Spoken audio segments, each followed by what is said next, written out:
waliwo akeera ku makya ng'olaba tokyalina nsonga lwaki okyalina kubeera mulamu. Naye nze nkakasa bw'oba ng'okyali mulamu, if you're still breathing, okyalina omukka ogwo okyassa, kati gwe okyalinayo omukisa omulala okukyusa obulamu, okyalinayo akakisa akalala okulabika ng'oteereza ebyo byonna by'olaba nga tebiteeredde oba nga tetabitambula bulungi. Kale bwe tugenda kulwawo nnyo awo ku kooti ya leero, naye if you're still breathing you have a second chance. Njagala okutegeeza munnayuganda, bw'olaba nga bukya ku makya ng'okyalina omukka okyassa, weebaziyisa bukono, buyisa mikono mu maaso, weebaze ogambe nti munnaaye Allah, ogambe Katonda nti weebali kubanga obukesesa bulungi, awo osabe okubanga ebirala bitambula mu maaso. Briefly nzikiriza nkudduseeko mu byemizannyo katono wabyo bingi ebyabaddewo mu weekend eno, okutandikira ddala ku lunaku luli olw'omukaaga.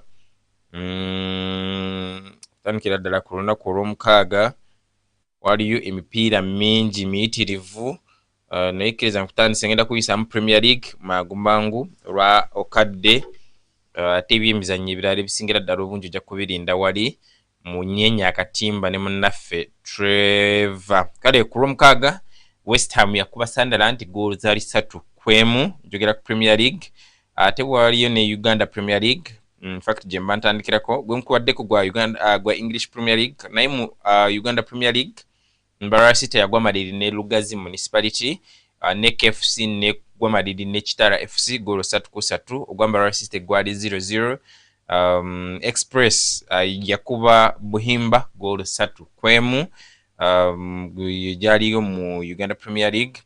Nga bwe nkutegeeza Premier League, English Premier League, Burnley yagwa Maliri ne Tottenham Hotspurs, mpira gyalwa mukaaga gino. Fulham nakuba Brighton goal 2-1, Man City nakuba Wolves goal 2 ku bwereere.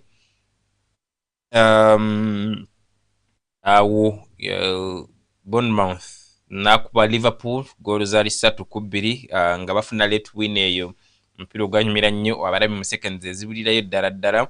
Ate Liverpool ne bamwawula ne gugwa 3-2, nga Liverpool bamuyisiza mwegalo nga bamukubye. Emipiira egya Premier League gyaliyo ku lunaku olw'omukaaga. Kati no ku Sunday emipiira era gyabaddeyo. Brentford ng'asamba Nottingham Forest nakuba Brentford goals 2 ku bwereere. Crystal Palace yakubibwa Chelsea goals 3-1. Newcastle nakubibwa Aston Villa. Aston Villa yengedde kwenywereza mu bifo ebyo ebitop. In fact kati ayinza okuba yali mu kyokubiri bw'omazukira bulungi. Ngenda kutundako ku table wano katono nyongera okukakasa ne points zalina. Naye yakuba Newcastle goal 2 ku bwereere. Ate mu Premier League olunaku lw'eggulo mpira ogwasembiyo okunyumira bulungi abalabi, okunyumira ffa Manchester United kakati buluyita ku mutimbagano ffe tuliko temulinda takikolera Arsenal kubanga mbuwemo Malevu Kawala atachi yabakoze mwakirengedde bulungi nga yabakubye goal esooka. Ate Patrick Dogg ennaku zino ali ku form yabakubye omuliro. Ryan Agweri nga talina wagujja yabakubye goal ey'okubiri. Awo kunya najja nabamaliriza nga maze okuba equalizer mu 84 ne mulowooza nti munaafunayo ku maliri, naye gwagenza okuggwa mu 87 nga Matthews Kunya ono abakubye goal emaleegu mu kibya, nga bakatuba bakubye goal 3-2. Arsenal mwe bengamba temwebuzaabuza. Isaac producer gyoliyo kale n'abasigadde mwenna Arsenal mbatumiddeko mwebale kubanga mukyeri, you try next time. Kale olwaleero suubira Everton agenda kubasamba Leeds mu Premier League olunaku olwaleero. Empiira wengenda okukoma naye katono nnyo Arsenal nkimanyi mwewaana nnyo nti mukyali ku top. Mpira we gwawedde ne batugyayo table ntandika tugamba nti bannaye ffe tukyali ku top tukikkiriza, naye tekijjawo kuba nti twabakubye goal 3-2 olunaku lw'ejjo. Ate twakuba ne Man City goal 2 ku bwereere. Weekend eri eyaggwa kakati no Michael Carrick omutenesi omupya akyali takitambuzza bubi sofa, naye nkiriza nkutegeeza nti Arsenal yekyali ku top ku Premier League table ne points 5. Mbadde noonya Everton. Aston Villa yakubye Newcastle ali mu kyakusatu ne points 46, ne Man City ali mu kyokubiri naye na points 46. Romania n'asembera mu kyokuna ne points 38. Basigadde mwenna kwe muli naye ebisinga birinde ku nyenya katimba. Nze ngenda kuwumuzamu ku katono ate nzinye nkuwa ebyo bingi ebigenda mu maaso mu ggwanga nga twogera ku nsonga za Liberation Day. Twafunye Chief Justice omupya mu Uganda n'ensonga za Muwanga Kivumbi nazo zongera kulanda ate n'ensonga endala eziggwa ku kisaawe ky'ebyobufuzi. Tova ku Kumaliiri kampumulemu ku katono nkomewo.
Excel TV. Tukyusa bulamu. Tosubwa ku Excel TV. When the world goes silent, when the night grows heavy and answers seem far away, there's a call to faith, a call to power, a call to hope. Answer the call. Heaven is listening. The General's Call, a night set apart for miracles, where broken hearts meet God, with Pastor Pade Musoke, every Saturday night from 10 p.m. to midnight, live on Excel TV, praying for the sick, praying for those in hospital, praying for the needy, for the weary, for those who have lost hope, and for those who need to talk to their God. If you're seeking a breakthrough, if you are believing for a miracle, faith rises, power responds. This is not just a program, it is a divine appointment, a night set apart for miracles. The General's Call, every Saturday 10 p.m. to midnight, only on Excel TV. Answer the call. Olukungaana olw'enjawulo mwetekeretekera okufuna okusinkana okw'amaanyi ne Katonda mu Prophetic Worship Conference 2026 okuva ku Lwokusatu nga 28 January okutuuka nga 1 February 2026 buli lunaku okuva ku ssaawa 11:30 ez'akawungeezi okutuuka ku ssaawa 2 ez'ekiro. Mujje twetabe mu biseera eby'amaanyi eby'okusinza n'okusaba wamu n'okusumulwa, era nga ku Sunday wajja kubaawo okusinza okw'enjawulo okuva ku ssaawa 10 ez'olweggulo okutuuka ku ssaawa 1 ey'akawungeezi. Waliwo okusabirwa, okusumululwa n'okuwonyezebwa, era ng'olukungaana luno lutegekeddwa omusumba Pade Musoke ng'omwogezi omukulu ye Paul Hogg okuva e Bungereza. Bino byonna byakubeera ku Kireka Miracle Center Church. Jangu olaba amaanyi ga Katonda mu Prophetic Worship Conference 2026. Mujje mwenna, Katonda abawe omukisa. Nkulamusizza nnyo mu linnya lya Mukama waffe Yesu Kristo, era nkwebaza okwekuumira ku Excel TV. Mukama mulungi nti yatuwa omukutu guno okusobola okubuulirako enjiri, alina okusisinkana abantu betamena kumanya kubanga TV eno egenda wala. Excel TV okubeera ku mpewo kyetaagisa sente. Tusasula emisolo gya government, license fees, nituba ne equipment ez'enjalo zetukozesa zetugula buli kanaku. So n'olw'ensonga eyo nandyagadde otwegatteko ku mulimu gwa Excel TV okubeera ku mpewo otya ng'otuwagira ne sente zo. Tutandise campaign ya kunoonya obukadde 10. Nkiddamu obukadde 10. Nga sente ezo za kugamba Excel TV esobole okuweereza obulungi. N'olw'ensonga eyo nkusaba obere partner ne Excel TV. Oyinza okugamba nti buli mwezi nja kuwangayo sente bwe ziti, oba buli week nja kuwangayo sente bwe ziti. Excel TV ekunganya sente mu ngeri 3. Mobile money, enamba ezo eziri ku screen yo ogenda kuzikozesa oyiseeko sente mwaga amannya mwe ziri. Ensonga ey'okubiri, sente ojja ziteeka kwa account ya Excel TV, era nayo account yeeyo. Ensonga oba engeri ey'okusatu mwogenda okukikolera, ojja kujja ku Kireka Miracle Center Church Excel TV weesangibwa, oleete support yo, oleete sente zo, ne Mukama agenda kuwa omukisa. Era manyi gwe wamu nange ne Excel TV yonna tusobola okubuulira enjiri mu linnya erya Mukama waffe Yesu Kristo. God bless you. Tosubwa ku XLTV. Mukama febazibwe banyabo ne basebo mu mwenna abalabi ba XLTV. Amanya gange nze Musumba David Gobi okuva mu kanisa ya Kireka Miracle Center. Okuyita ku mpewo za XLTV omukutu gw'abanaggwano tubatuusako program omukkiriza awamu n'omusumba we. Eyo program eno ebeerawo okuva ku nnaku olw'Emmande okutuusa ku nnaku olw'Okutaano. Okuva ku ssaawa 10 okutuusa ku ssaawa 11 ez'akawungeezi. Tugenda kubaleetera abasumba ab'enjawulo abawangudde mu nsi muno, abalina bye bayiseemu, abalina obujulizi. Beerako obulamu bwo bugenda kuzimbibwa era tojja kusigala nate kyekimu. Mukama abawe omukisa.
Erias Lukwago has served as Kampala's Lord Mayor since 2011 when he took over from Nasa Ntege Sebagala until this 2026 election, where he lost to the National Unity Platform candidate Ronald Balimwezo by 99,305 votes.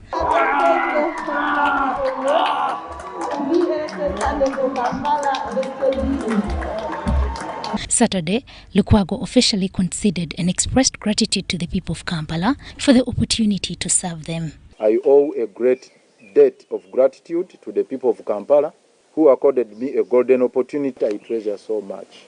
Mr. Lukwago described his tenure as one marked by a tremendously immaculate record, integrity, and a principled resolve to serve the people of Kampala.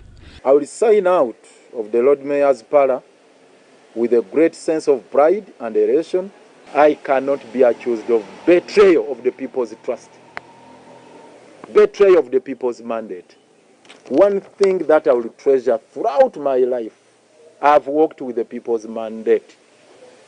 I've not betrayed even a single day, single minute, a single second, the people of Kampala who entrusted me with their mandate, with the stewardship of the seat. Lukwago, who also described himself as a man of grit, resilience and consistency, highlighted some of his achievements at City Hall, which he attributes to perseverance in the face of adversity. Lukwago is a man of his word. He's one person you can trust. All and sundry will agree. I have exuded that charisma for governance. When it comes to accountability, rule of law, I have performed with distinction. Friends and foes will agree across board that on that point, Lukwago has delivered with a distinction. While acknowledging the election outcome, Lukwago says his dedication to providing policy guidance and promoting equitable transformation for Kampala cannot be denied even by his opponents, and this will remain his legacy. It has been implemented or not, it's a different matter, because we have always explained that our agenda has not been adequately funded by the regime. But all the policy instruments you want to transform this capital city into a functional metropolis, all those instruments are there. I have worked on them. I have pretended over the processes to have them in place. To the detriment of my career, to the detriment of my life, and to the detriment of my position at State Hall. Going forward, the soon-to-be former Lord Mayor says he will dedicate his life to fighting for justice and social transformation in the country. So many political prisoners across board. And for me, color, political symbols do not matter when it comes to the fight for social justice. So I am going to commit my resources, my efforts to fight for social justice across board, regardless of our political differences and affiliations. So whether you belong to which political party. The Office of the Lord Mayor is responsible for developing strategies and programs for the development of the capital city, monitoring the administration, and providing guidance to the division administrations, among other roles. These responsibilities will now be assumed by Ronald Nsobuga Balimwezo, the Lord Mayor-elect, once sworn in. Pauline Omoyet for UBC. Dr. Flavian Zeija, swear in the name of the Almighty God that I will be faithful and bear true allegiance to the Republic of Uganda, and that I will preserve, protect, and defend the Constitution. So help me God.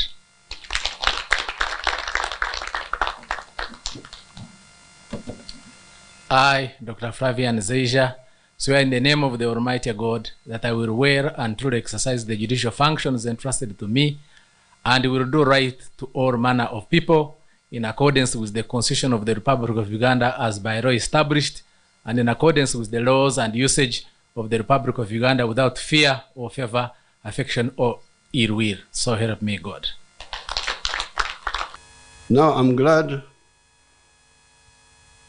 you are emphasizing corruption, because corruption is the biggest problem. And you are also emphasizing citizens' intelligence, because that's what you are saying. Because this justice is a service which is rendered to the population. If you ask them, they will tell you what they think about the quality of the justice. So I'm glad you are going to have that interaction, to ask them, the people. You will get free intelligence. They will tell you. During this campaign, I was not campaigning, I was really doing like sort of education, but also monitoring government projects.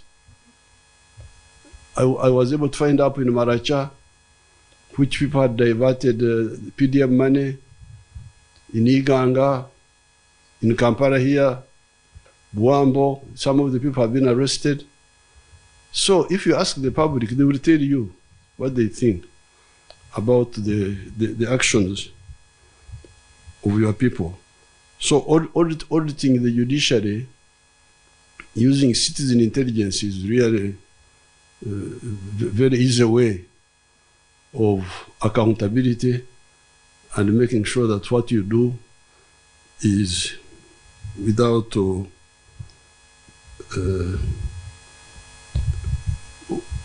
is of value to the population. I'm glad you have also talked about the infrastructure and environment. That's very good to have a special group, because that, to mix it up with the general judicial issues, it delays the progress of the projects, of the industries and so on. So it's good that you are talking of having a dedicated unit.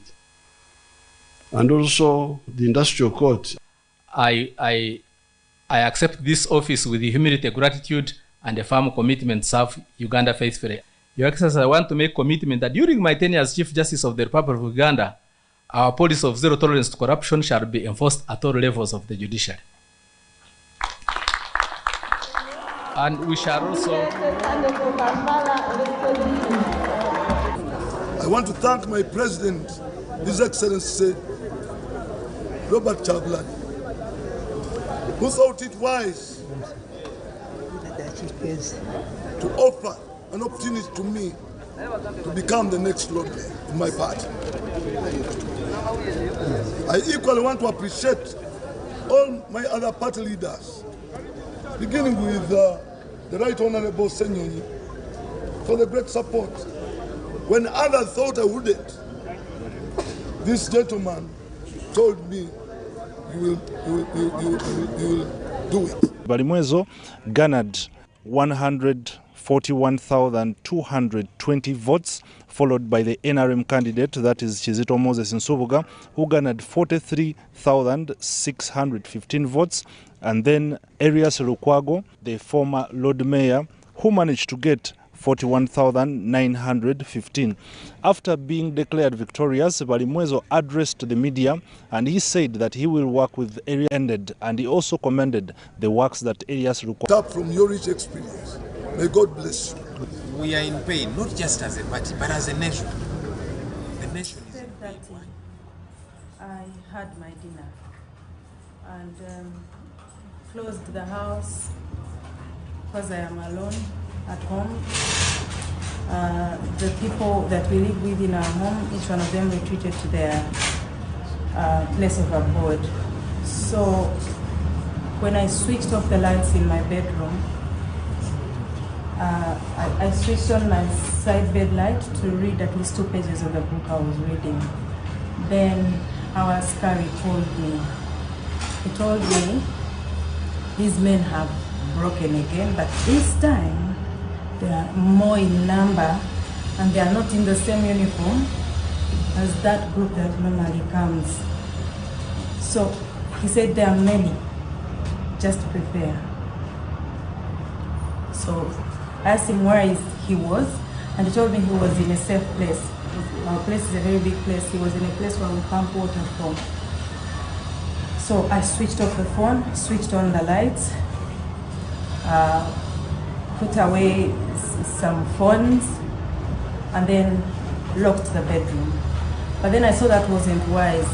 I opened the door to the veranda to get at least a video, some evidence, because such a number, I knew when they come, they will take away every kind of evidence. So I took a video and sent it to my son and told him, Solomon, these people are here, but this time it's a bigger number, it's a different group. He said, can I post this? I said, please post it. Then I called our other son. I called him son, but I called Dax. Dax is Bobby's younger brother. I called him and said, Dax, this is the end. He said, what do you mean? I said, these people are here. So I locked the bedroom and then I walked downstairs.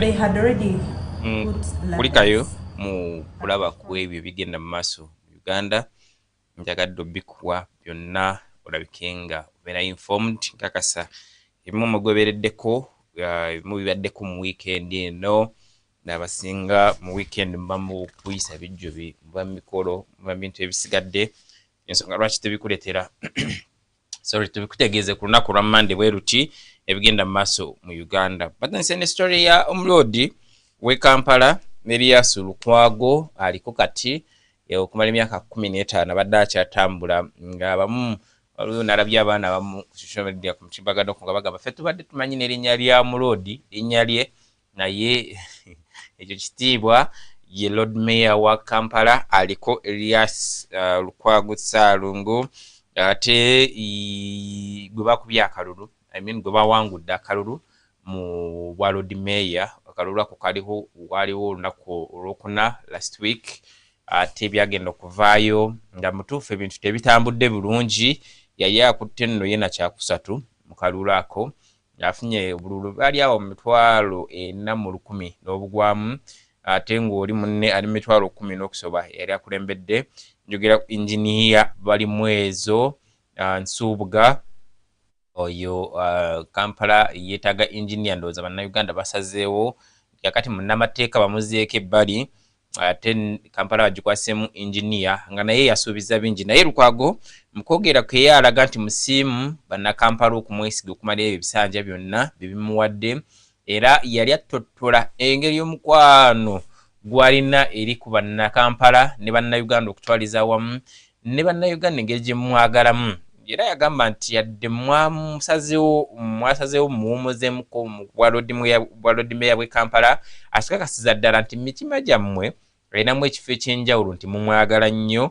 Era n'agamba nti okuva kati ng'ekisanja kye kiweddeko, njagala okutegeeza ekisanja kikyaliko kikyagendera ddala mu maaso, naye bwe kinaaba kiweddeko yategeeza nti ajja kwongera amaanyi go gassa mu kukuzaamu okussaako enkola y'amateeka, okulwanirira eddembe ly'obuntu, human rights, n'okulwanirira enkola y'amateeka mu ggwanga. Wagenda okussa essira lye, essira mwe babadde babuuza nti agenda kuzzaako ki. Already ababudde biki byagenda okuzzaako henceforth oba okugenda mu maaso. Kale nno si wakuwummula, si wakwekubagiza, nedda yagambye nti agenda mu maaso n'ebigenda. Era ye mukimanyi bulungi nti mulwanyizi munnamateeka omutendeke ajja kudda mu kuwaayiriza abantu mu kisaawe ekyo.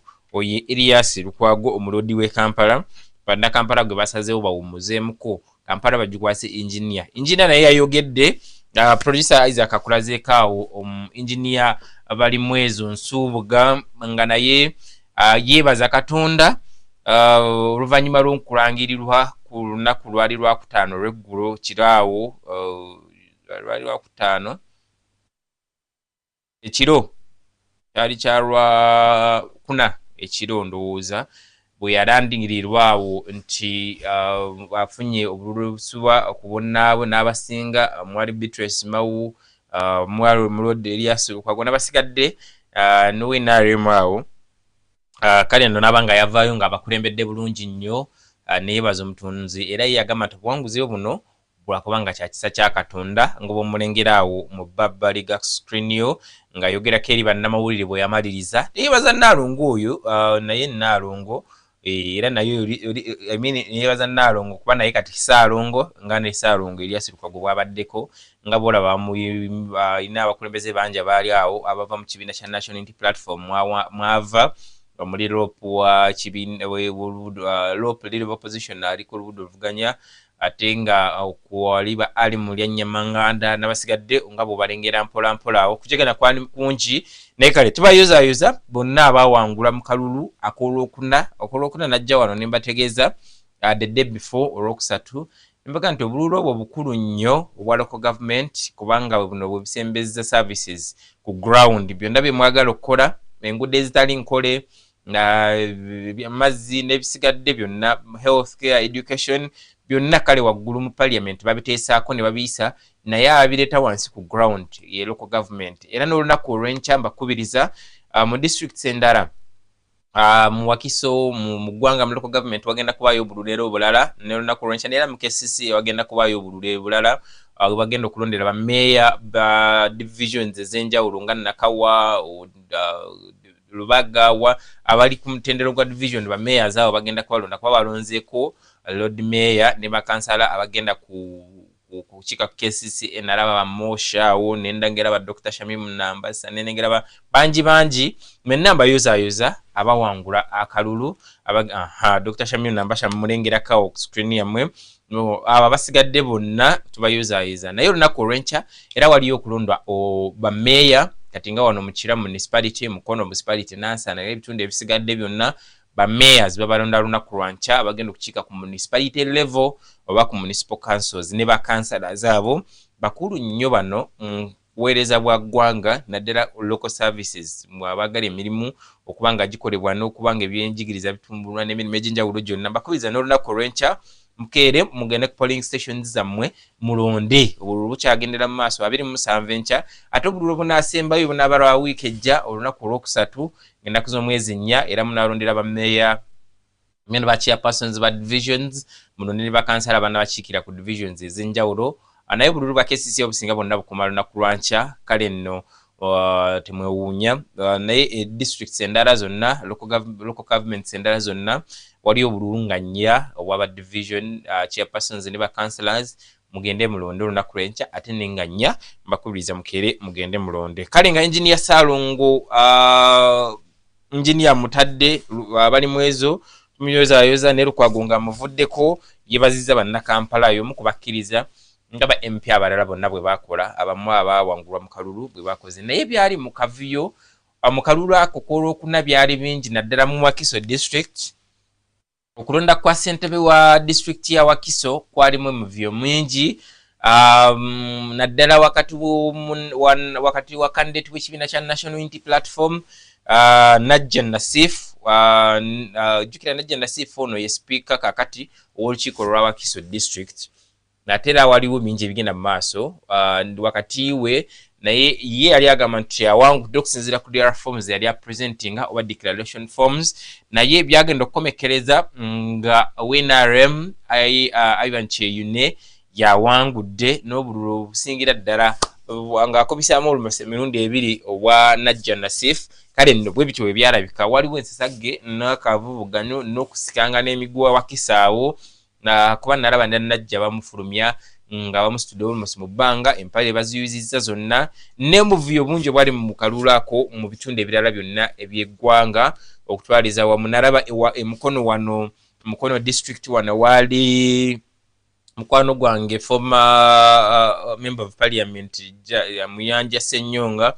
naye nga byali eyo nabyo si birungi bwagenda okuziba nga yakulembedde naye we bwakeerera bwe bakeerera batuukira okulangirira ne balangirira mu WNRM mu Lukooya kale byonna bwe bityo omibyo gyalimu mu kalulu naye at the end of the day a win is a win buli yawangudde tumuyozaayoza naddala bw'oba wangudde nga tebirimuko birumira nti oba waguliridde oba bakubbidde DR form waliwo DR form ezabbibwa anyway obululu bwe bityo bwe biba naye buli yawangudde tumwagaliza obuwanguzi tumwagaliza bikisa myerere genda oweereze bannayuganda kubanga ekisingira ddala kusavinga bannayuganda ng'obululu bwa local government mbuvuddeko katono nnyo bakuwadde akavidiyo aka mukyala Robert Center Mukyagulanyi mukyala oyo Barbara Itungo Kyagulanyi ng'ayogera ku ebyo security amaka ge yagalumbagana wazze wabeerawo ebintu ebyenjawulo okuva kalulukanga 15 lwe kaaliwo olwokuno lwa mwezi guno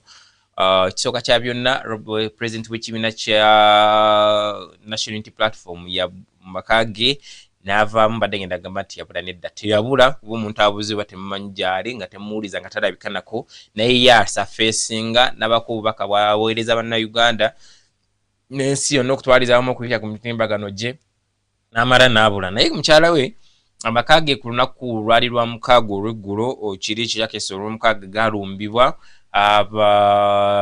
bayita ba security naina nenbozi nga bwaginaratinga gisitagenda agendamuko kakati olwakadde naye yagamba nti bamulumba bangi ne bamugjaku ebintu bingi ne bonoona property ewaka ebimu ku bifaananyi nga bwe muzimbiraba naye kati awo yali mu ddwaliro ensambya olunaku lwaddako ng'agezaako okutunnyonnyola embeera nga bwe yali bannamawulire yayogerako nabo ng'ali mu ddwaliro awo ensambya ng'agezaako okunarratinga ng'emboozi bwe yali story nga bwe yali mukyala munyumya bulungi wa ngero akunyumiza story nga bwe yatandise nga firimu bwe yali si firimu naye olugero nga bwe lwatambudde script nnungi nnyo era akunyumiza okuva ebintu bwe byatandise paka bwe byakomekeredde naye mukisingira ddala obukulu agamba nti abasecurity bano balina kiraka bye beetaaga naye mu byonna baali bagezaako kulaba nga bamutiisateesa n'okuintimidatinga n'okubabuuda baawe gyali oba president w'ekibiina kya National Unity Platform Robert Center Mukyagulanyi waali nga baagala ababuulire bw'abanga amanyi waali ababuulire naye nalaba mukyala mugumu nga bibona yamala obyogera namala na mukyala mwami we namuwa obubaka namugamba nti munnaye bwebanga ogenda kuvaayo olwa bino byebankola tovaayo beererayo ddala. Abantu abasinga ndowooza message yasinze okubakwata mubabeera ba social media gwe nalabye basinze okutambuza nga bawa comments ez'enjawulo bagamba bannaye mukyala mugumu yenze tuyinza kunkola ebyo mba nakuwaddeyo dda abakyala bamu nga bwe boogera. Naye yagamba nti bwebanga ensonga egenda okujja wooli nga obubaka bwabaawe kate nga ye president w'ekibiina kya National Unity Platform Robert Sentamu Kyagulanyi ba Bobi Wine amugamba nedda tovaayo wabeeyo ensonga endala yonna ekujjayo naye si buno obuntu bwe bankola. Kale oyo naye tugenda mulekaawo naye manayigana ngenda kwebuuza kakati ebyo byonna mulowooza security efaaki. Kibuuzo kino nze nkibuuza bwe banga waliwo kyebaagala lwaki omuntu baba temumutuukirira misana mu budde by'eddembe wataddewo okumenya amayumba bakati balinga be bazziba emisango kubanga bamenya enzigi z'amayumba almost zonna basiza property bonoonye ebintu ebyenjawulo all in the name of kyesimanyi. Naye mukyala yagamba tebagezako kumutiisatiisa n'okumubuuza baawe gyali gwatalirwedde kuwaayo kaakano. Robert ye Barbara Itungo oyo nga tetundamuvaako ne baawe lwali lunaku lwa mukaaga era yavaayo naresurfacinga kubanga bwe nkutegeezezza kigambibwa mbu yabula, kigambibwa mbu security operatives bamunoonya yadde olunaku lwejjo n'alabe minisita wa ICT and National Guidance Chris bali omu nsi ng'agezaako okugamba nti nedda kakati ebyakalulu byaggwa eddembe lyongera okubukaala mu ggwanga era balimu bye bayita peace and reconciliation n'ebibiina ebyenjawulo. Era yagambye Robert Sentamu Kyagulanyi wonna waali tewali police operative emunoonya, tewali wa police amunoonya, tewali wa security amunoonya. Kyalina okukola akomewo mu ggwanga bw'aba taliimu oba akomewo mu maka ge bw'aba ali mu ggwanga ajje atuule tewali amunoonya. Ebyobululu byaggwa bongere bateesaganye bagende mu maaso. Ebigambo byabadde bya minisita wa ICT and National Guidance Chris bali mu lunaku lw'eggulo. Naye waliwo akatambi ka Robert Sentamu Kyagulanyi ako producer kali mkoze kumulize ku bigambo bye. Ekisooka kya byonna nga katandika njagala oketegereza nnyo wano we wasinga okuva wasinga okuva ebigambo bingi nga katandika vyeyo nga bwe bagikwata, which I think to me nga bw'okalengera producer nga bakakuwa yali intended nze to me nga munnamawulire ndaba nga ekyo kyali intentional kubanga kakati abaana nalire ku mitima nga bagamba nga freezing nga kakati bino bye biri mu control room nga producer bula akakwatira freezing zemu awo nti kati eyo kyali nga security operatives zonna CID offices za kibonna criminal investigations n'abasigadde bonna nti bali mu kunoonyereza kifo kyekyo. Kubanga nze nkakasa nti mu kushootinga katambi ako kyali kigenderere okulabika nga akulaga view y'abantu waali olwayongera okulumya omuntu abo bonna bwebanga waliwo abamunoonya bongera okulaba mu kitundu kikyalimu kati batandika okugeesinga nga babuuza aliwo abaana naye nga babuuza nti kakati mubuuza abali mu kitundu ekyo police baba security bwe bakigwako buli ali mu kitundu ekyo tagenda kukubibwa mbuuko nga babuuza omulowooza awo oluddawa. Anyway katulabe katambi kano ne bikibe yali ayogera eri bannayuganda kuba ayina obubaka bwe yali abaweereza bwe ndowooza nti kikulu nnyo obuuliza ffe tubaleetera side zonna ate bwe tunaamaliriza onja kutwala mu Chief Justice omupya eyalondeddwa ku lwa Uganda. Katuulize ku Robert Sentamu Kyagulanyi ono ne byayogera.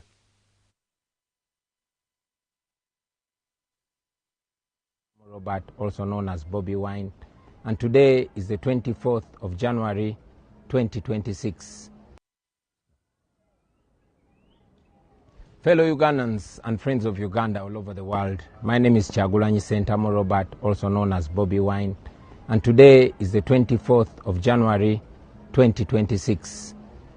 It's exactly 8 days since I escaped from my own house following a raid that was carried out by the military and police at my home on the orders of Muhoozi Kainerugaba, Museveni's son, and the Chief of Defense Forces.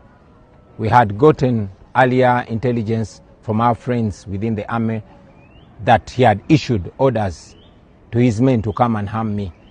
So when we saw them jumping over our fence on the night of 16th January, I somehow escaped from my home and left.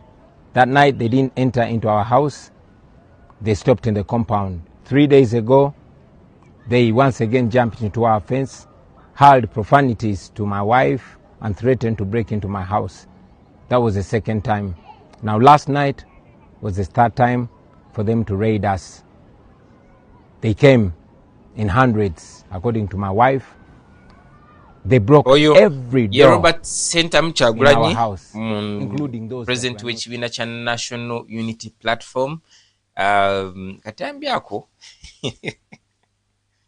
ogeza bannayuganda ebintu bingi naye ndowooza ye ne director we baali bagenda kushutinga akatambi ako bwe yali ali ku kamera yenna. Nze ndowooza nti bakikola intentional okwongera bannayuganda okubawa ebigambo ebyo byonna nga mwe byogedde, naye ye mu bigambo bye ennaku z'omwezi yagamba zaali nnaku 8 kakati okuva lwe yava ewakaawe security egize erumba amaka ge n'okusingira ddala mu bitundu ebyenjawulo n'ebisigadde. Anyway, ebigambo bye sijja kubiddamu nnyo mubiwulidde. Bannayuganda mulowooza waliwo amugoba oba nga ba security batula okwogera nti kuba ne poliisi nalaba ng'evaayo ng'eyogera nti wali amugoba, ye bw'aba ayagala ajja akomewo mu maka ge, ebisigadde wali amunoonya. N'ekikaka bannayuganda ekibuuzo kiri nti anoonyezebwa tanoonyezebwa, ali ludda wa, lwaki takomawo mu maka ge? Ate kituufu kubanga poliisi emanyi weeri, lwaki ba security operatives zino zimanyi waali, lwaki tebamukimayo mu kifo ky'okwonoona amaka ge n'ebisigadde byonna nga bwe bigenda mu maaso bwe mubirengera. Ye Robert Center Kyagulanyi yagamba nti ajja kudda ye agamba ajja kuddamu era ayogere nammwe okuyita ku budde bw'anaabasiimye ne bw'anaabasinzidde wonna okwogera addemu bakolera obutimba bulala obw'enjawulo. Ebigambo bisijja kubiddamu nga bimbiwulidde bwe tujja obbirekawo. Bujjakaawo mu maaso nja kufunayoko amasimu nga 2 twongere okutegeera ebyo bigenda mu maaso mu ggwanga mubirengera mutya oba mubyogerako ki. Kale kkiriza nkudduse sipiidi ya yiriyiri nkutwale nkutegeeza olunaku olwaleero Liberation Day, era Liberation Day eno tujja kuba tugyogerako nnyo mu ssaawa yaffe eyo ku ssaawa 2 awo okudda mu maaso twongere okumanya bitegeeza ki olunaku luno, olutegeeza ki namakulu kigo oyinza odufundamu gwe nga munnayuganda olunaku lwa Liberation Day. Naye kkiriza kakati nkudduse nkutwale ewa producer barazeko akatambi ka Chief Justice omupya eyalondeddwa yabeera appointed last week, era ebibyo byonna ne bigwera mu last week.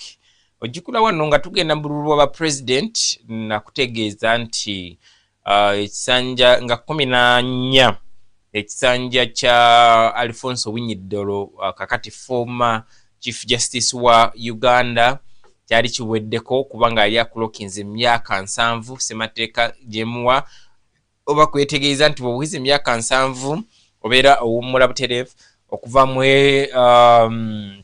okuva kale mu kuweereza nga Chief Justice w'eggwanga lya Uganda. Semateeka we yamukomeyo yogolengera ku screen Alfonso Winyiddolo, omwami oyo abadde Chief Justice okumala akabanga akawererako ddala. Kakati yamuddidde mu bigere ye deputy we oba abadde deputy we Dr.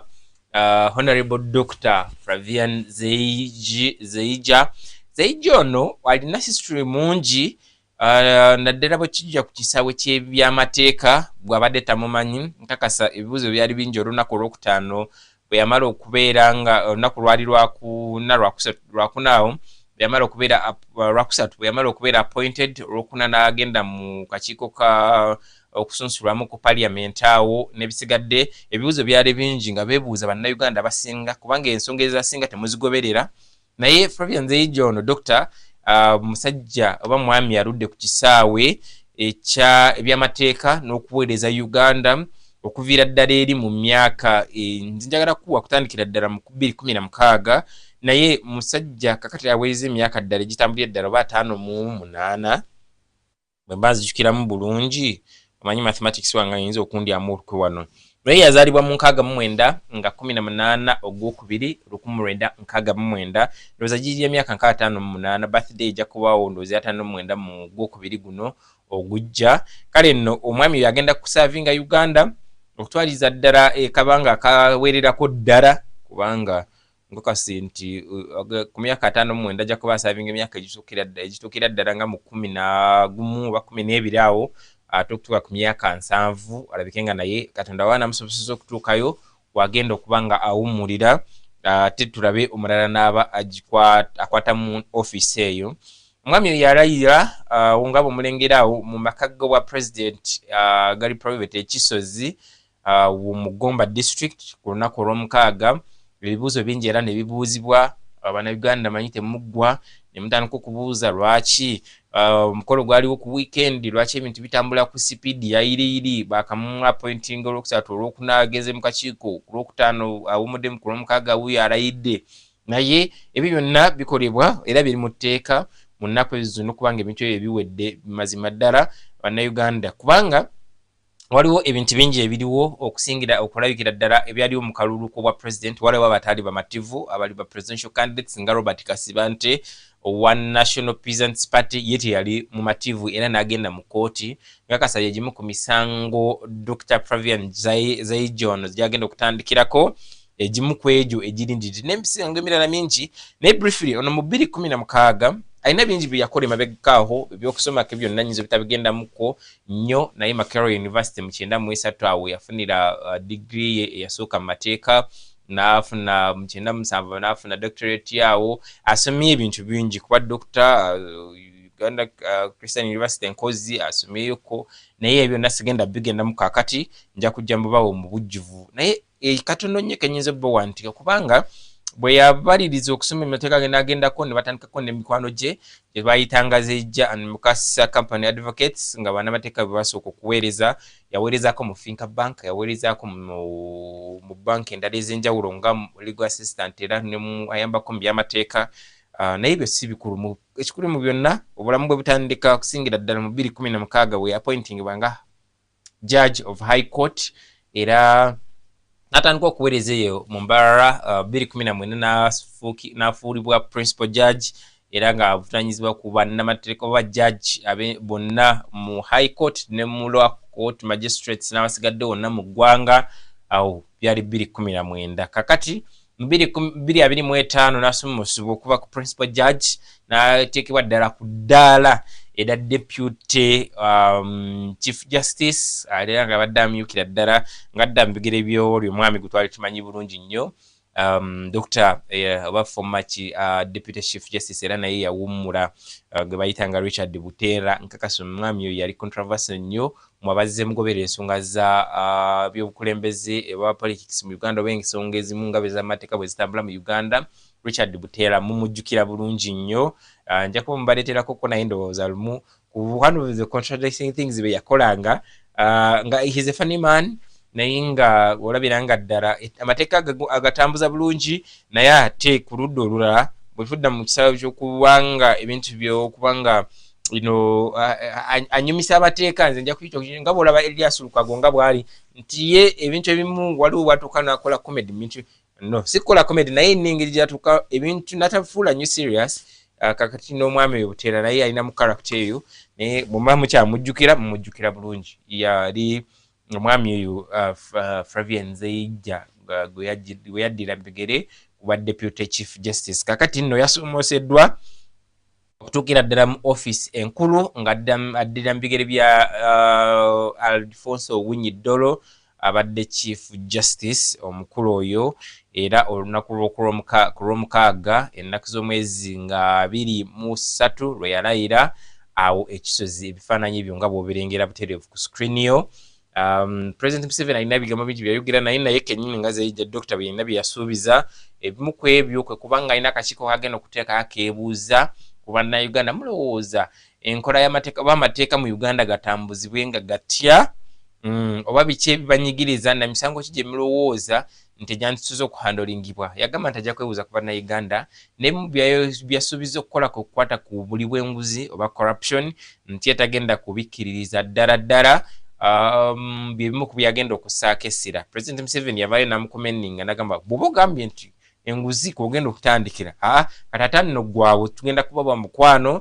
kubanga enguzi eyongedde okufuufugiza gavumenti ebitongole bya gavumenti ebyenjawulo ne ofiisi ez'enjawulo kati nno gwabwe nja kusapootinga ku 10 waliyo ebikonge bingi nga bw'olengedde nalabako Minister wa Constitutional Justice and Constitutional Affairs Nobert Mauka kati yalondeddwa ku MP ndabawo Prime Minister Right Honorable Nabbanja Musafiri naye waali baspeaker munawe bali n'abantu abalala ab'enjawulo babaddeyo ku mukolo ogwo gwali awo ekisozi ku lunaku olw'omukaaga. Ye Dr. Zeija yoyinza okumanyako ebitonotono mpozi nga wali ekibuuzo kyayagala okubuuza gwe munnayuganda andaba naye kkiriza oyo ye mukomi awo kaakano ngenda kuba nkuwa ebirala ebigenda mu maaso mu ggwanga gye bujjako awo katono omugenyi gwaffe bw'atannatuuka tugenda kudda mu Liberation Day ate tukuweeyo n'omukisa munnayuganda okugera kukuba ku simu twogeremuko naawe mu makya ga leero katono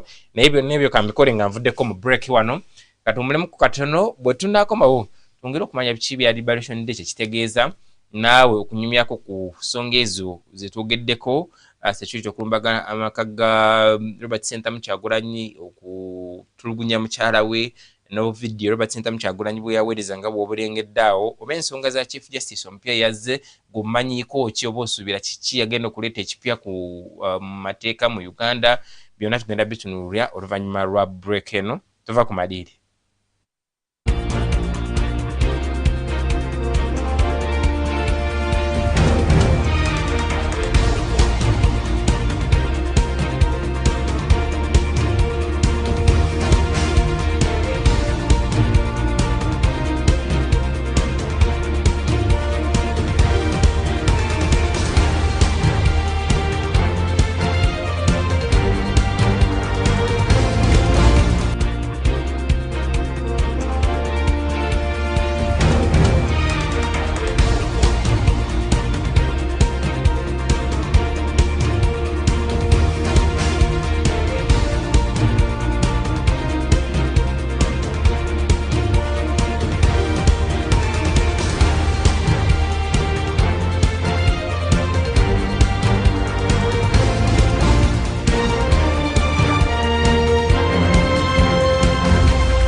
Excel TV tukyusa bulamu.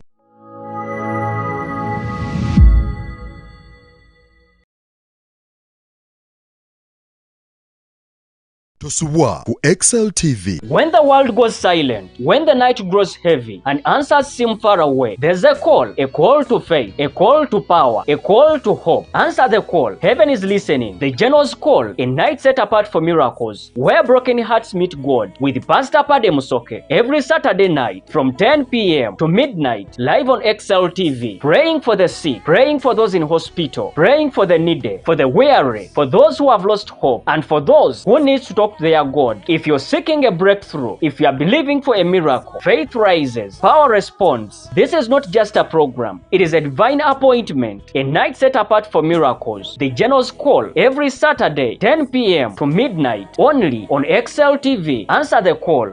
Wandyetaze essomero erisoosowaza ebitone by'abaana Dream Africa Schools lyeryo lyennyini. Twaniza buli mwana n'ekitone kye mu nteekateeka z'emisomo gyaffe egy'enjawulo nga mw'otadde n'okuyiga zi kompyuta, okubeekinga, okuzina bbale n'ebirala bingi. Okwewandiisa kugenda mu maaso mu matabi gaffe gonna ag'enjawulo omulimba lwa Kireka, Seeta, Mengo, Entebbe, Namasuba, Kawuku, Makindye, Bukoto, Bulenga ne Bulamu. Tukubire ku ssimu noti 776 888 846 oba noti 758 8 noti 3 678. Dream Africa Schools. Olukungaana olw'enjawulo mweteekereteekera okufuna okusinkana okw'amaanyi ne Katonda mu Prophetic Worship Conference 2026 okuva ku Lwokusatu nga 28 January okutuuka nga 1 February 2026 buli lunaku okuva ku ssaawa 11:30 ez'akawungeezi okutuuka ku ssaawa 2 ez'ekiro. Mujje twetabe mu biseera eby'amaanyi eby'okusinza n'okusaba wamu n'okusumulwa, era nga ku Sande wajja kubaawo okusinza okw'enjawulo okuva ku ssaawa 10 ez'olweggulo okutuuka ku ssaawa 1 ey'akawungeezi. Waliwo okusabirwa, okusumululwa n'okuwonyezebwa, era ng'olukungaana luno lutegekeddwa omusumba Pade Musoke ng'omwogezi omukulu ye Paul Hogg okuva e Bungereza. Bino byonna byakubeera ku Kireka Miracle Center Church. Jangu olaba amaanyi ga Katonda mu Prophetic Worship Conference 2026. Mujje mwenna, Katonda abawe omukisa.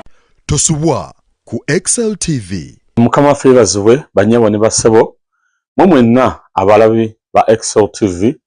Amanya gange nze musumba David Gobi okuva wano kanisa ya Kireka Miracle Center. Okuyita ku mpewo za Excel TV omukutu gw'abanaggwano tubatuusako program omukkiriza awamu n'omusumba we. Eyo program eno ebeerawo okuva ku nnaku olw'Emmande okutuusa ku nnaku olw'Okutaano, okuva ku ssaawa 10 okutuusa ku ssaawa 11 ez'akawungeezi. Tugenda kubaleetera abasumba ab'enjawulo abawangudde mu nsi muno, abalina bye bayiseemu, abalina obujulizi. Beerako, obulamu bwo bugenda kuzimbibwa era tojja kusigala nate kyekimu. Mukama abawe omukisa.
Uyagala kunyumonekaanekane ku mukolo gwo kankwanjulire aba Baby Bridals tukuleetedde buli kyambalo kyonna ekyetaagisa ku mukolo gwo. Tulina gomesi z'abagole, tulina ne gomesi z'ababuuza, tulina gowns, changing dresses, party wears, emishanana, tupangisa ebibbo n'ebirala bingi. Bino byonna tubipangisa ng'ogasseko n'okuguza. Tukola makeup ne bridal hair styling. Bino byonna tubikola ku ssente ntono ddala. Tusobola n'okuwerekera ku mukolo gwo gwonna gy'olaga. Ogenda ku mbaga, graduation, kwanjula, ffe we tuli kuweereza ba Baby Bridals.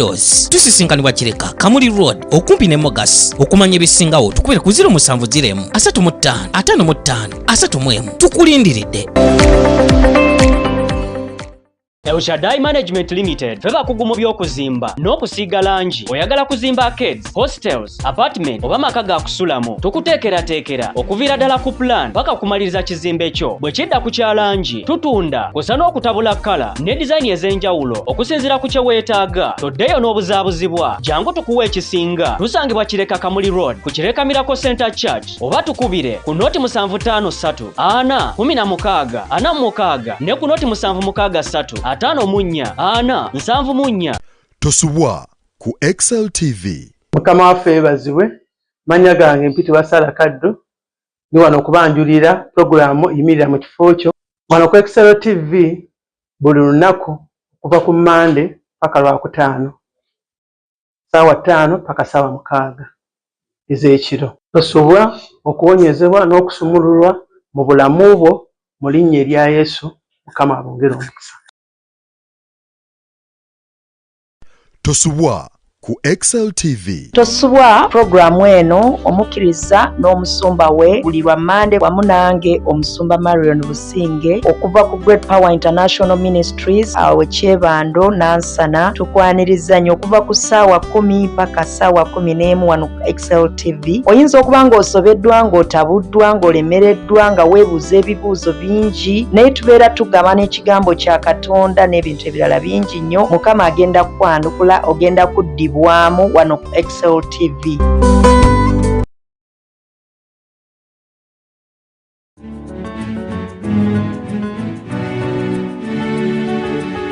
Excel TV tukyusa bulamu.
Do solemnly swear that I will well and truly exercise the functions of the high office of the President of the Republic of Uganda, that I will bear true faith and allegiance to the Republic of Uganda, and that I will preserve and defend the Constitution, and that I will do right to all manner of people according to the law established, without fear or favor, affection or ill will, so help me God.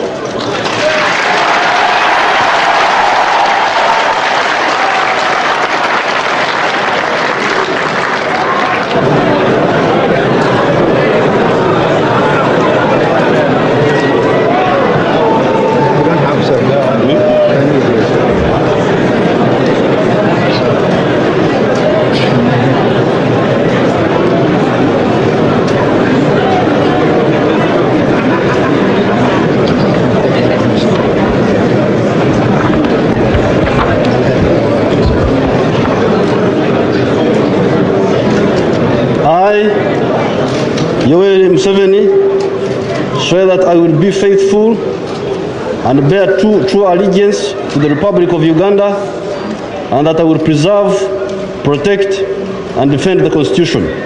So help me God.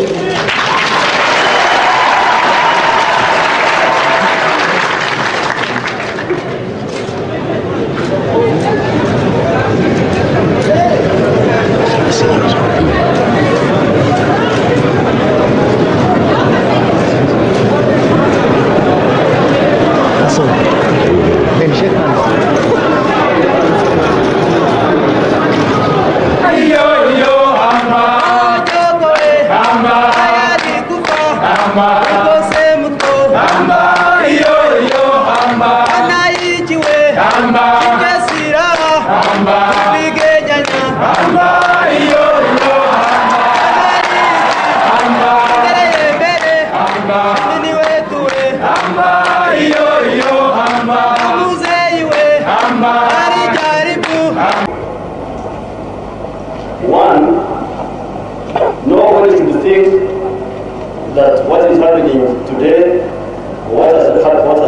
in the last few days, is it a mere change of guards?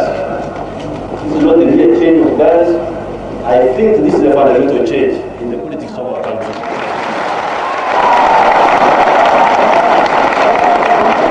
Gumulengera screen nkakasa mumanyi mulungi lwakuba ebiseera ebyali akyali mu myaka mivubuka no si mivubuka yali akyali mu myaka mitototo ye president w'eggwanga kakano yakatamuza emyaka 4 kuba olwaleero it marks 40 years of liberation era olunaku lwaleero public holiday nkimanyi abasinga muri waka we mundabira producer mu dakiika nga kyono bwe tulinda ku mugenyi waffe agenda okututotolera ku liberation day kiriza tufuneyeko ku masimu obanga waliyo abaliyo tutereko ku namba zaffe z'essimu naye nga bwe tulinda abamasimu producer bwe tuwa ku namba mukirize mbategeeza ebitonotono ebyo ebyayogedda honorable Mire Babalanda Minister of Presidency akakati nga ye MP gwe balonze aba BDP West constituency. Honorable Mire Babalanda olweggulo yavuddeyo n'abakubi at briefing ku lunaku olwaleero nga bannamawulire ebyabaddemu ebikulu kwe kuba nti today marks the 40th NRM stroke a liberation day celebrations baziyita NRM o NRA because tutunula kumenula l'eggwanga Uganda agaleetebwawo abalwanyi nga bakulembeddwamu oyo Kakofiira ebiseera byali wakakofiira kakati wakakikofiira President Yoweri Kaguta Museveni mutabani wa Amosi nga ba liberating obanga banunula eggwanga lino kyebayita okununula gwe munnayuganda simanyi bwe yagala okiyita olwali twagala kutunula kumenula ga Uganda Liberation Day with all factors and all opinions constant bannayuganda zonna ze mulina ekikulu kya byonna nti amenunula gaaliwo kakati myaka 4 gajjudde obutereevu olunaku olwaleero Honorable Miriam Marondo no yat briefings era nga tubulira briefing bye tubusuubira olunaku olwaleero wagenda kubawo parade enyuvu ate enzigumivu ya UPDF awekololo ate theme y'olunaku luno eri tribute to patriots who ushered in a fundamental change nti bagenda kuba tribute to the patriots abo baagala ennyo eggwanga lyabo balwanirizi b'eggwanga abagenda kuba abaleeta fundamental change oba enkyukakyuka ey'omuggundu mu ggwanga Uganda be bagenda okuba nga bahonalinga olunaku olwaleero kale ali ku simu ndi bulungi wasiza otya sebo tuli kumenunula ga Uganda n'ebizibu birawo mu Uganda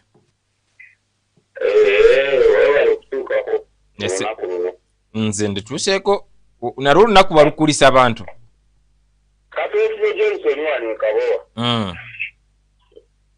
olunaku olwo kiyinza okwogerako ekyokuba nti emirembe gyo gibaddewo era twebaza abalwana abayambako okulaba nga ekintu kibeerawo mu ggwanga Uganda nabadde ku nkambi n'emboozi eyabadde eya pulezidenti ng'ayogera ku ngeri ki gy'ayagala okukwataganamu ne bannayuganda ku nsonga z'amateeka kyendowooza nti ekituukira ddala mubeeruze naye mukimanya kana akalulu tebaakamuwadde olw'okuba nti twade tumwagala nnyo ye mwakamuwadde lwaki bannayuganda olw'okuba nga tewabaddewo optioni okusinziira ku engeri y'abantu abalala beyabeesimbye nabo engeri gye balamumu sebo akalulu bwa president kalimu aba presidential candidates 8 kiki otegeeza tewabadde option bw'otunuulira manifesto zaabwe ne manifesto ya pulezidenti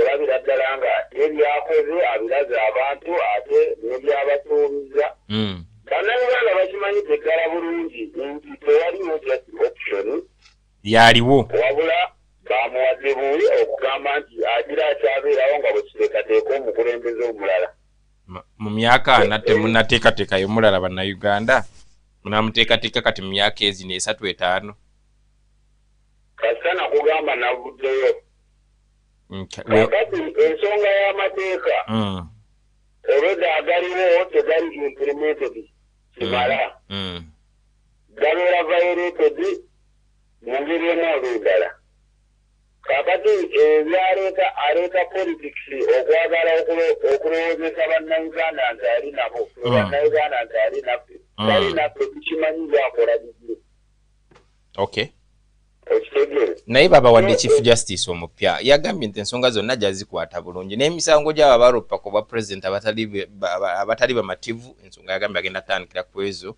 abenga bakolako bulungi nnyo era enkola y'amateeka gyagenda okuzza mu nkola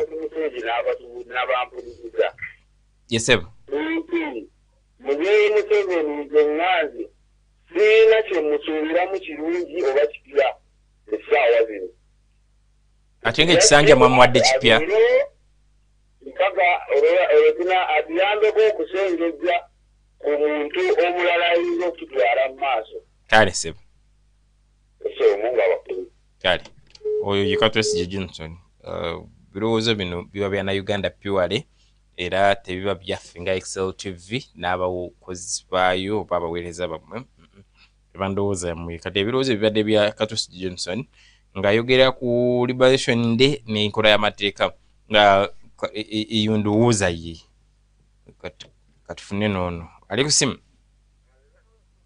hello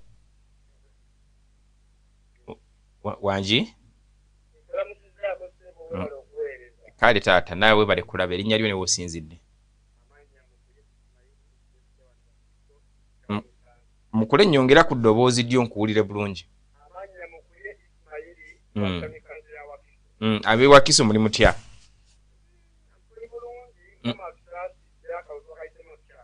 ab'ewakiso awo bangambye nti emivuyo gyabadde mu kalulu kammwe akeerosi 5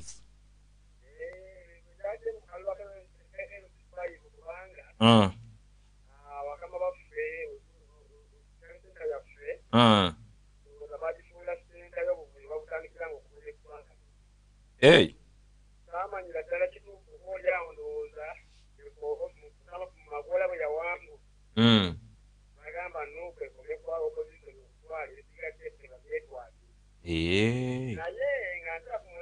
Esebo.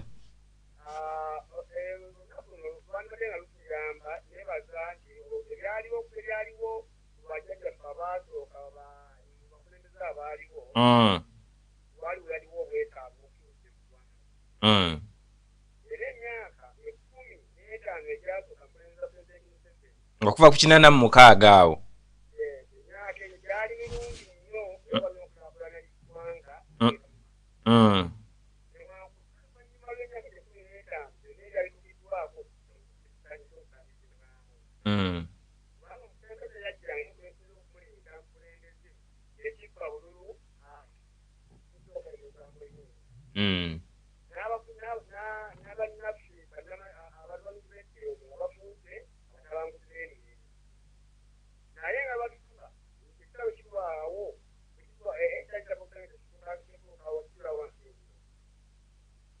Nkuwulira ssebo genda mu maaso.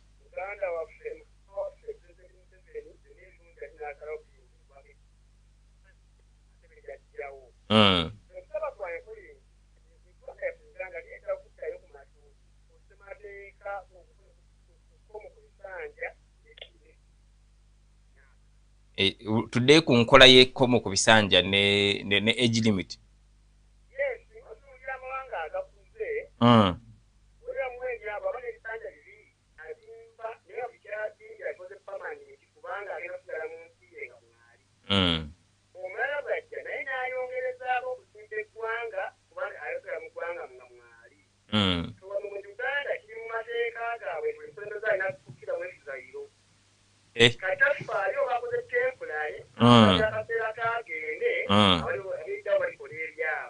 Okay.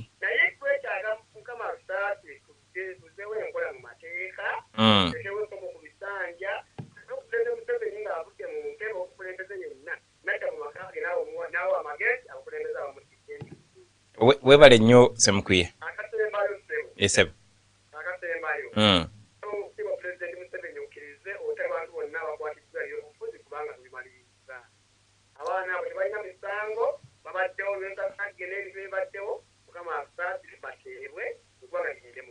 Kale webale semukwiye. Kale webale semukwiye okuva Wakiso naye kasembezaayo kawo nkakasa tulina kooti za Uganda kati ne chief justice kwe twafunye nkakasa abalamuzi we bali ne bannamateeka ba government basawa babi abaana abo baba nga balina emisango babe produced mu kooti abalina emisango babasalire ate abatalina misango bateebwe badde kubanga bwobaga nti byabufuzi nga byabakwasa abamu byoza byawedde oba akalulu kanaatera okuggwa oli awo tubulayo bululu bwa mirundi ng'ebiri kale briefly kiriza nkwe ku bimu yabaddemu briefing ya minister Milly Babalanda bande kutegezaako bifunga katwesigye ne mukulu Semukuye nga tebannajja ku simu bigenda byobasuubirwa ku lunaku olwaleero mbadde kutegeeza nti parade ey'amagye yes amasimu tujja kuba tukwatayo mpolampola bwe bajjoli bweyakugira ku nsonga ze twasookeddeko oba ng'oyagala kutuba ku kyo kyolowooza ne byomanyi ku lunaku luno olwamenunula olwa liberation day okkirizibwa butereevu kubanga onyumiramuko naffe mpolampola waliwo kooti ya president Museveni Milly Babalanda gye yatuwadde yagambye this year's celebration will be marked with special military parade ekyo nkikutegeezezza and other form of entertainment era president Museveni ye mugenyi omukulu owaleero era agenda conferring oba agenda kwawadinga different categories of medals to 33 Ugandans Uganda 33 wagenda kubawa abagenyi bangi these are distinguished Ugandans who have made sacrifices for their motherland in various ways enabling us reach the current state ebigambo bye era agambye ku lunaku luno wabawo ensonga nyingi ez'okulujaguza ezimu ezo yatuwadde brief history ku amagye oba lwaki tujaguza olunaku luno the 26th of January is the day the gallant NRA or National Resistance Fighters captured Kampala ending the rule of UNRA junta which was led by General Tito Okello Lutwa, the leader of Museveni na conquering ne banne era na swearing in as the 9th president wa Uganda. Ninga gamba the revolutionary of defeated the fantastic regimes that had degenerated Uganda into a failed state. While swearing in at the country yard of Uganda's parliament, Yoweri Museveni promised a fundamental change. Wano wenjagala tusenyesira bannayuganda muwulize bulungi promised a fundamental change for Uganda in famous statement that I quote here. Nange ngenda gikwotinga. Ebigambo bya Milly Babalanda at brief Media Center awo agezaako okubuulira ebintu nga bwe bigenda mu maaso. So kakati Milly Babalanda oyo tugenda mumweyongeza asooka tubuulire kubanze naye kamalizo bikusoma wano katono famous quote eno gye nsinga okwagala otegeere bulungi ekolebwa nnyo president Museveni era agikola nnyo mu 1986 ng'egamba no one should think that what is happening today njogera ku 1986 is a mere change of guards nti just kukyusakyusa bakuumi jjukirawo nga tutookera olutwa bimaliza okuggwa ati president Museveni ne NRA ye bayingiddewo banunudde Uganda kubanga olwali tunula kumenunula kale nno yagamba no one should think that what is happening today njogera ku 1986 what was happening then was just a mere change of it is a fundamental change in the politics of the country era nalowooza nti kyekintu byemuyinza oku fundamental change eba enkyukakyuka ey'omugundu sijasi kukyusakyusa bakuumi wano ne wali nedda era kakasa bannayuganda okuva mu 86 there has been so many ideological shift in politics of Uganda, new governance, democracy, development and so many other things but katsooka tuwumulemuko katono nfune omugenyi wange kuba atuuse mu kizimbe twogere ku nsonga zino liberation day etegeeza ki Uganda biki amenunula gino byaleeta naye Milly Babalanda ono bagenda mutuwaako nga bwe mpumulamuko wetutereeza set y'omugenyi omulala akunnyonnyola bimbadde nkunnyonnyola awo katono bwe tunaavaayo tujje tumumenyemenye mu ngeri ez'enjawulo n'omugenyi wange katuwumulemuko katono tukomewo.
26th January 2026 will mark 4 decades since the National Resistance Army, that later became the National Resistance Movement, began its journey to transform the country. I think this is a fundamental change in the politics of our country. The NRM's 4 decades in power have seen significant achievements in security, socio-economic transformation, education and healthcare. When the NRM took power, it embarked on the rehabilitation of the economy and adopted the policies of liberalization and reformation of the public institutions. As a result, the revenue collection capacity has improved. It was recently ranked 7th by the International Monetary Fund, that is IMF, among the fastest growing 9 economies in the world. President Museveni's re-election for the 7th term will also be highlighted. This year's celebrations will be unique because they are happening at the time when candidate Yoweri Kaguta Museveni has just been voted into office of the president for his 5th term with a resounding win of 71%. The Minister for Presidency, Babiremire Babalanda, contends that as NRM, corruption is one of the dents as regards to governance. Actually, we don't have failures. What we have is challenges. Challenges like corruption, but we are managing it with the courts of law and the IGG and other offices concerned to fight corruption accordingly. The 40th anniversary of the National Resistance Army Liberation Day, to be hosted at Kolo Independence Ceremonial Grounds, will bring together citizens, government officials and stakeholders to reflect on progress and look towards the future. Uganda's transformation journey is unstoppable, and the massive gains so far attained can only be consolidated for the great good of Ugandans. Happy 40th NRA Victory Day anniversary celebrations to all Ugandans. Dorcas Kimono, UBC News. 26th January 2026 will mark 4 decades since the National Resistance Army, that later became the National Resistance Movement, began its journey to transform the country. I think this is a fundamental change in the politics of our country. The NRM's 4 decades in power have seen significant achievements in security, socio-economic transformation, education and healthcare. When the NRM took power, it embarked on the rehabilitation of the economy and adopted the policies of liberalization and reformation of the public institutions. As a result, the revenue collection capacity has improved. It was recently ranked 7th by the International Monetary Fund, that is IMF, among the fastest growing 9 economies in the world. President Museveni's re-election for the 7th term will also be highlighted. This year's celebrations will be unique because they are happening at the time when candidate Yoweri Kaguta Museveni has just been voted into office of the president for his 5th term with a resounding win of 71%. The Minister for Presidency, Babiremire Babalanda, contends that as NRM, corruption is one of the dents as regards to governance. Actually, we don't have failures. What we have is challenges. Challenges like corruption, but we are managing it with the courts of law and the IGG and other offices concerned to fight corruption accordingly. The 40th anniversary of the National Resistance Army Liberation Day, to be hosted at Kolo Independence Ceremonial Grounds, will bring together citizens, government officials and stakeholders to reflect on progress and look towards the future. Uganda's transformation journey is unstoppable, and the massive gains so far attained can only be consolidated for the great good of Ugandans. Happy 40th NRA Victory Day anniversary celebrations to all Ugandans. Dorcas Kimono, UBC News. 26th January 2026 will mark 4 decades since the National Resistance Army, that later became the National Resistance Movement, began its journey to transform the country. I think this is a fundamental change in the politics of our country. The NRM's 4 decades in power have seen significant achievements in security, socio-economic transformation in the politics of our country.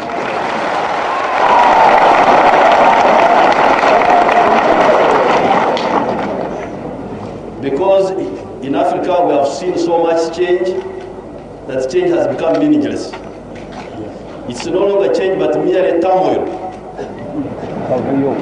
This group getting rid of that group and that group doing worse than the group it got rid of. Now, please do not count us in that category of people. The National Resistance Movement, I think, is a clear-headed movement with clear objectives and with good membership. Of course, we may have some burdens even among us because we are part and parcel of the society of Uganda as it is. And in that way, you may not be able to completely guard against infiltration by the wrong elements. But since it is the deliberate policy of our movement to ensure that we uplift the quality of the politics of our country,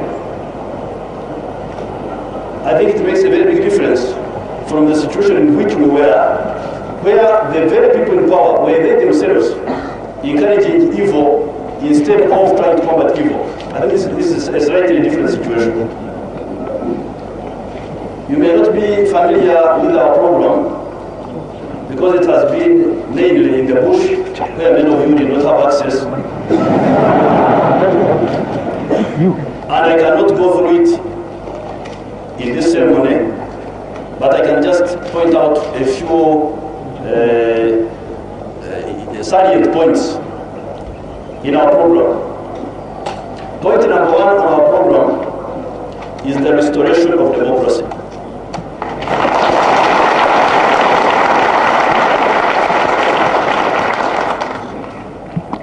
The people of Africa, the people of Uganda are entitled to democratic government. It is not a favor from any regime, it is the right of the people of Africa to have democratic governments all over the place. The people should be able to hire and fire any government. The sovereign people in the land must be the population, not the governments. The government should not be the masters, but the servants of the population.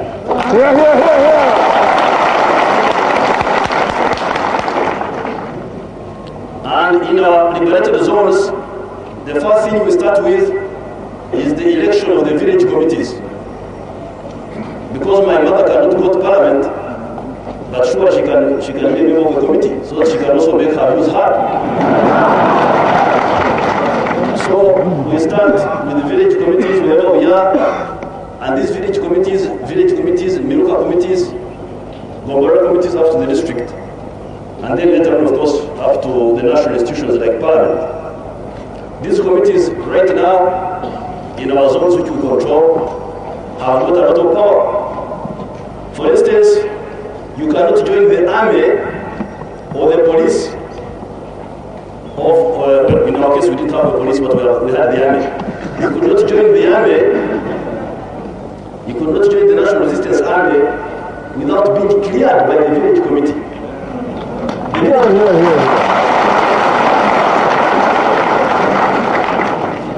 You must get a recommendation from the people in your village that you are not a rogue for you to qualify to be considered to join the National Army.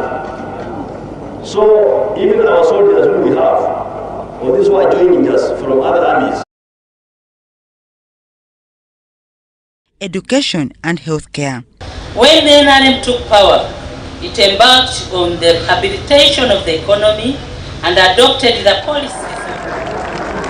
26th January 2026 will mark 4 decades since the National Resistance Army, that later became the National Resistance Movement, began its journey to transform the country. I think this is a fundamental change in the politics of our country. The NRM's 4 decades in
Museveni, do solemnly swear that I will well and truly exercise the functions of the high office of the President of the Republic of Uganda,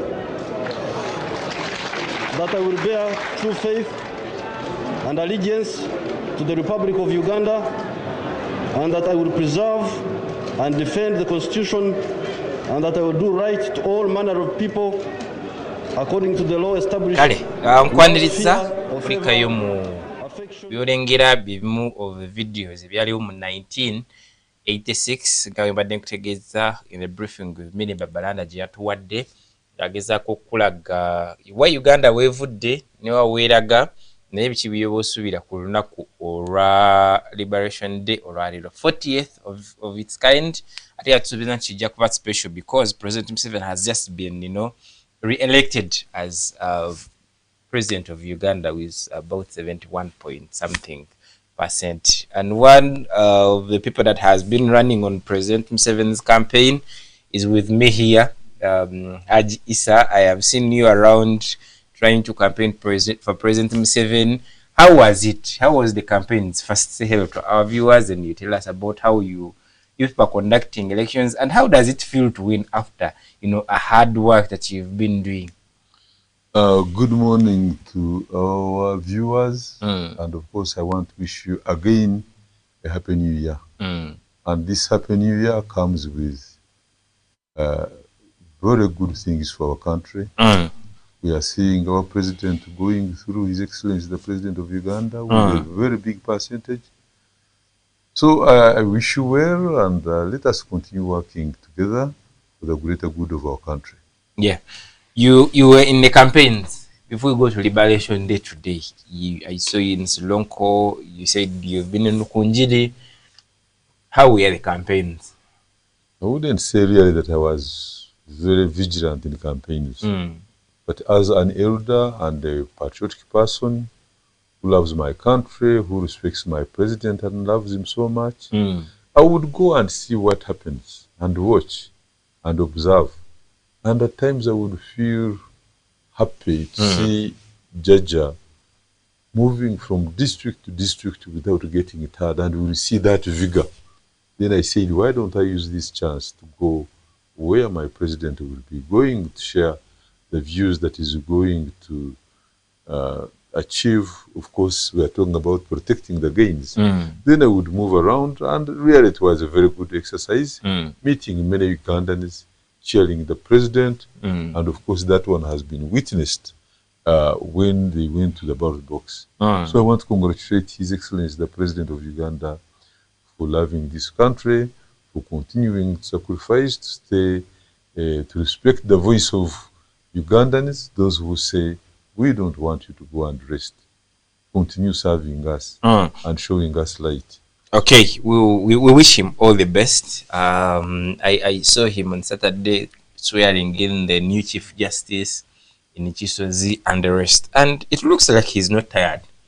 And someone would think President Museveni at the age now, as you said, he would be tired, you know, because of so much work that he does. But he looks, you say, he still has some strength to run Uganda. This is a common thing. When you love something and you do it so well, you even get the blessings of the Almighty God.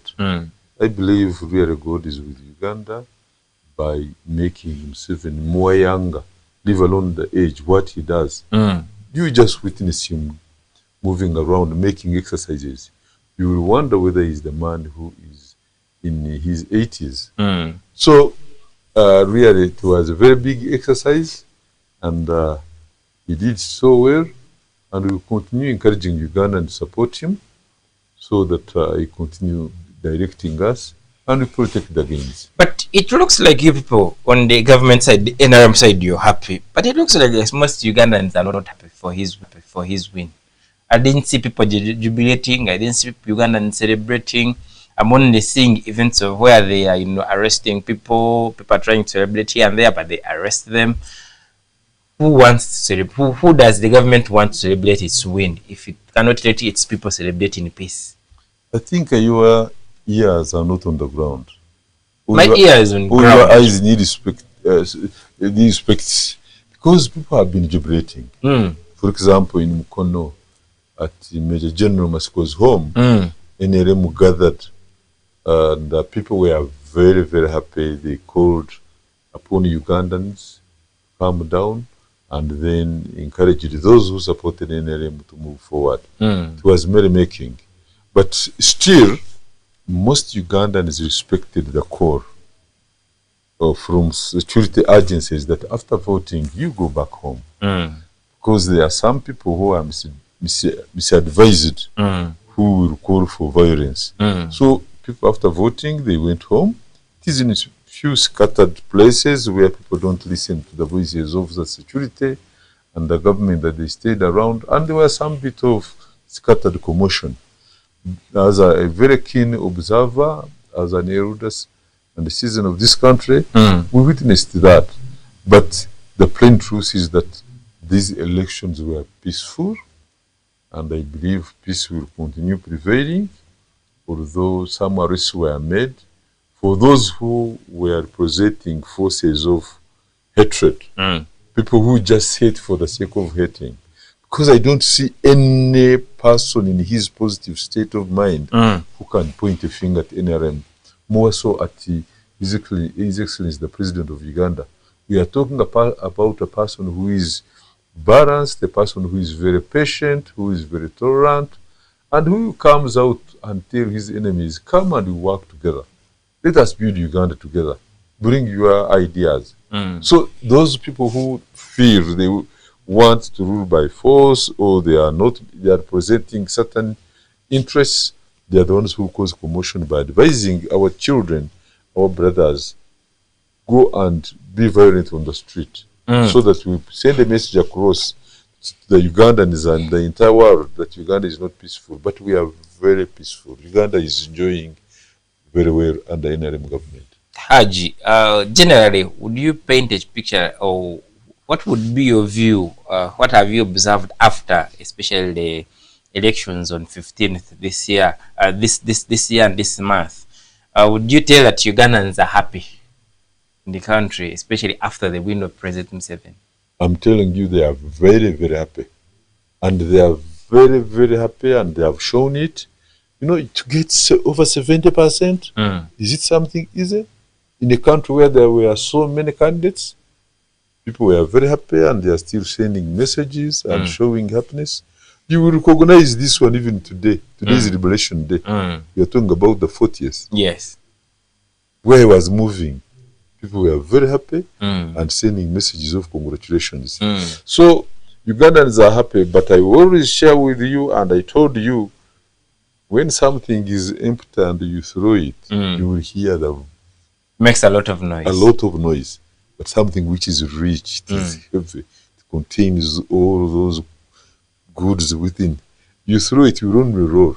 So Ugandans, there are few people who come out to portray Uganda as a country which is not peaceful. And still, you know, His Excellency the President continued telling these youth and a few elders that, no, don't go astray. You come and we talk. We discuss and we build this country together. But if they don't listen to that voice, they would have let us down. President Museveni in 1986 mentioned this statement and he keeps repeating it.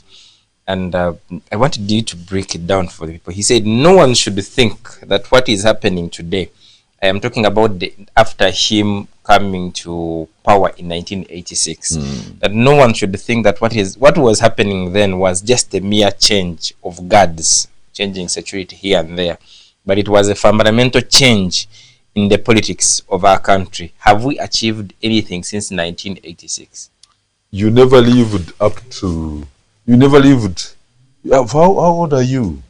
I'm in my early 30s. And there are also people there who were born with it when Museveni had got to power, and those who were born before slightly. You need to read history and go back and see how the situation was. Walking at night, in the evening, going out to enjoy, those who enjoy clubs. Me, I never used to enjoy clubs because my faith does not allow me to live a very luxurious life. But really, the people were at pain. They would come with laws, others would not come back alive, arresting anybody anyhow without a warrant of arrest. It was terrible. But since the president came in, a lot has changed. In fact, it's a fundamental change. And that's why you see we have developed in terms of economy. You may not agree this, I'm not an economist, but you may not agree this. There was no sugar then. People would line for it. People will apply for foreign currency to travel outside for treatment. So we have achieved a lot of things. You can see this parish development model. Even before it came in, the government was assisting people who really needed to develop themselves through circles. And education really was very important. We are talking about universal primary education and secondary and state house scholarships. Those who are willing and disciplined and they want to sacrifice, there is no Ugandan who will not go to school. Of course, leave alone some few weaknesses, saboteurs, those who feel they are corrupt. They want to dismantle some of those programs, but they will not manage where Ugandans have got away. So me, I'm not scared. I'm happy. My voice goes to the youth. Join His Excellency, the President of Uganda, the entire NRM, and then you develop the country together. This indeed was not a fundamental. This was a fundamental change. So people should join and they move forward. In the 40 years of this government, as we were looking at how they liberated the country and so many other things, what has failed this government? And do you people recognize in the government and say, for sure, this has failed us, or has failed President Museveni and his government, that you recognize? To me, as an observer, Ugandan cadres, more so under NRM, who are committed, they have not put a lot of effort in awareness campaign to tell Ugandans to love their country. Patriotism. Exactly. Although it is moving, they need to put in a lot of effort, because if a person loves his country, there is no way he is going to use force or violence to achieve what he wants when he's seeing that things are on the correct line, most so from the top. But most people, when they see things going wrong on the ground and the like, where they work, they tend to say, maybe this is a policy of the government, this is a weakness of the president. No, it's the weakness of the few. And this is what we are saying. Awareness campaign should be everywhere. You, the media, you have disappointed this government. But you're here. Yeah, I'm happy. I'm happy. You like you are coming up. Yeah, and by the way, I need to give you credit. Because you are very balanced. You call everyone to come and share his message, and you don't limit them. So we need cadres of maybe of your caliber who are very objective, whether you belong in NRM, FDC and other political parties, but are you peaceful? Are you adding value to your country? Do you have total respect for your leader? Mark you, it is God who gives leadership. President is a gift for us, from God. So fellow Ugandans, let us really learn how to respect the policies that govern this country. We will develop. Miri Babalanda, Honorable, yesterday, as she was briefing the media, she told us this statement, and it is something that I want, that from independence in 1962, there were so many presidents, about 8, because the President Museveni was the 9th, and all the way Uganda was changing leaders, all the 8 leaders, all the 8 times were removed from office by either violence, coups, or wars. Are we yet about to see this once again as President Museveni is leaving office? Or do you anticipate any peaceful transfer of power in this country? Definitely, this is a common. It is well. It is well laid out. When you see Uganda, we are. By the way, we have never enjoyed total democracy, although we are under less developed countries in terms of democracy. But when NRM came in, by the way, I was for one-party system. I was not happy with this. The multi-party system we had not reached come in 2005 here. Exactly. When I attended the conference in Qatar for less developed countries in terms of democracy, I realized we didn't need these political parties. We need to first build ourselves under NRM. And I was with people like Nsereko, Muhammad Nsereko, like Mwinye in Mbale. There were many who were saying, let us have one party. We were with one celebrated lawyer called Katabazi. So, to me, it is very, very vital that we have achieved a lot, and the Ugandans should come and protect the gains. I'm using the gains not because it's a slogan of NRM, but that is the plain truth. Look, I have already shared with you universal education. How Uganda is really keen on agriculture. If you want to win the heart of the president, you talk about agriculture. So all those things have come up. Time is not our life. I would have gone into details and explain more. I hope you'll give me more programs. We'll give you programs. Yeah, so are we going to see peaceful transfer of power? To me, I would think you, the people that reach to President Museveni, this would be the right age for him to step aside. As an elder, start guiding, like we would call you in a program to guide. But he's still more into active politics. Do you think... will he sit aside to see another president in this country? Do you think His Excellency, the President of Uganda, wants to remain in the office forever? Even now, if Ugandans are not demanded him to come and stand, I believe he would have given power 10 years back. Oh, it's Ugandans demanding him to come. It is we, the Ugandans, who have seen how he looks at issues, how he thinks, how he is a very, very tolerant patient, and who comes out to educate. A man who is into total reconciliation, who sees you, if you have been a criminal, you have been what, but you repent, he will say, come and we'll build this country together. We are the ones keeping Museveni in power because we are seeing the good he's doing. The majority of Ugandans are very intelligent and clear people. Otherwise, the president would not vote him in. We would not vote him in. Leave alone some people who come and say, elections have been rigged. How can you rig all those elections? As we... Yeah, so to end my point, I'm telling you, I believe the way I analyze and look at issues, if Kyagulanyi had won, His Excellency would have congratulated him because he respects Ugandans. Okay. He's a leader of everyone. But he's a leader of criminals. He's a leader of good people. So it is him to come and say, look here, my fellow countrymen, come and we talk and we see how best we can build this country together. Okay. So going 2026 and 2031 and beyond, where do you see Uganda? Where you as people in the government, because you're using the lens of the NRM government, where do you see this country? Where do you want to take us? Because now we're talking about liberation, which is a good thing that NRA liberated this country. But where do we see this country beyond 2026, 2031? I mean, after this time or during this time? By the way, I'm not worried. The youth are understanding.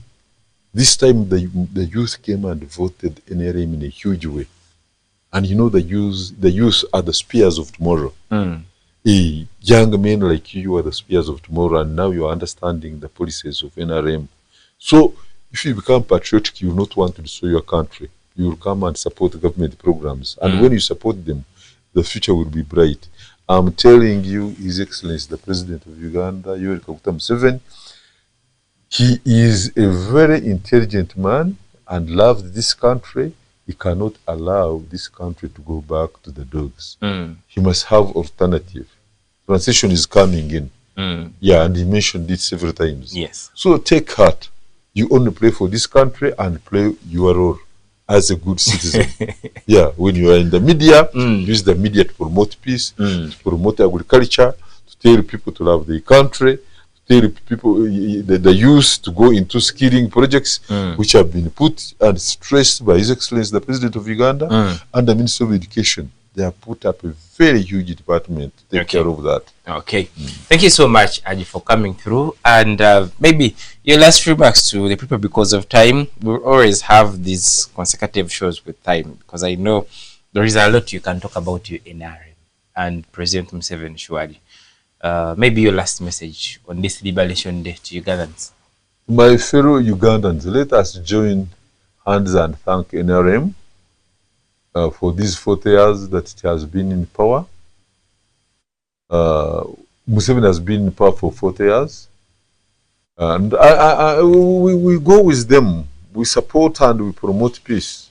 Let us listen to the voices of our leaders, of government institutions.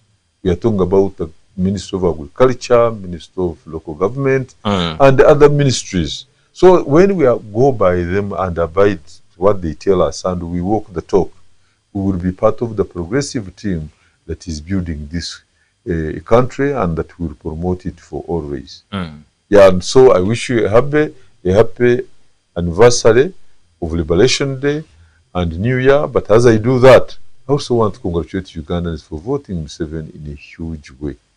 And all those people who won, not necessarily NRM, even NUP who won, we will respect them.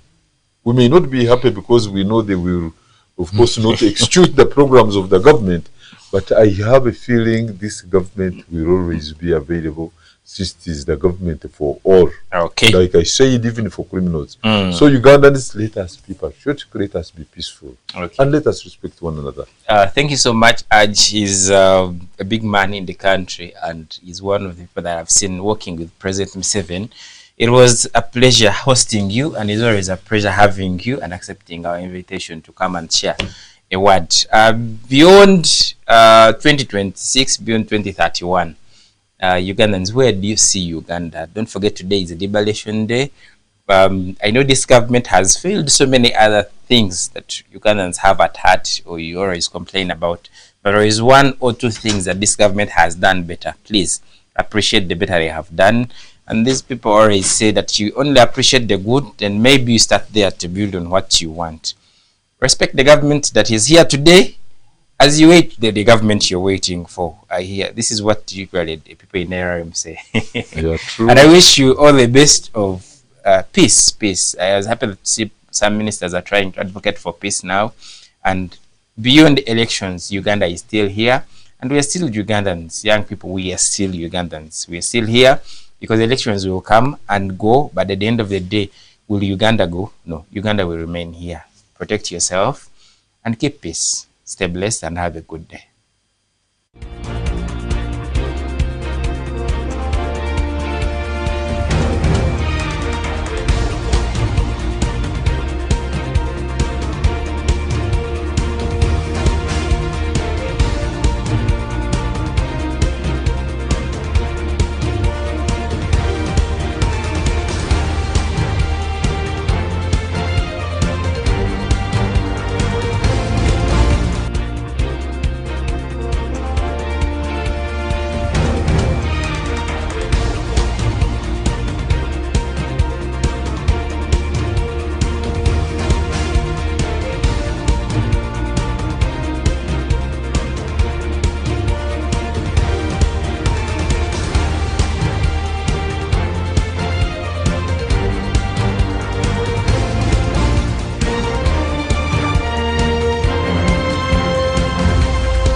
Excel TV. Tukyusa bulamu.